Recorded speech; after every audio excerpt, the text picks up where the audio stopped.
ભગવાને પોઠિયાને કીધું કે હે પોઠિયા, નીચે કહેતો હોય બધાને કે 3 વાર ના 1 વાર ખાય, અને પોઠિયો ભૂલી ગયો બિચારો કે 3 વાર ખાય 1 વાર નાય. આવું બોલી ગયો એટલે આપણે 3 વાર ખાઈશી 1 વાર નહીશી.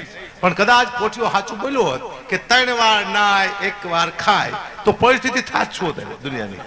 ખાવાનું તો હોત નહીં, કોઈ નાવાનું હોત, કોક આવે પધારો નહીં લો, હું નહીં રહ્યો ના, તારી માના આપશો પહેલી વાર નાવું તો પડશે, લાવો ડોલ પડશે ની માથે મારા ડોલું બેન ઉભો બપોરે નાવું જ પડશે સારા, કેમ નો ના? હા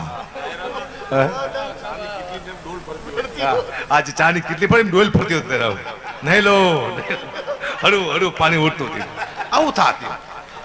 અને પછી અન્ન ક્ષેત્ર નો હોત, સ્નાન ક્ષેત્ર હોત, મોટા તલાવ ભર્યા હોત, મોટા હોય ને રાષ્ટ્રમિયા, અને કેમ કે હાલો ખાવા એમ નો કે હાલો નાવા, આખું ગામ ભરીને પડે હમસાનું.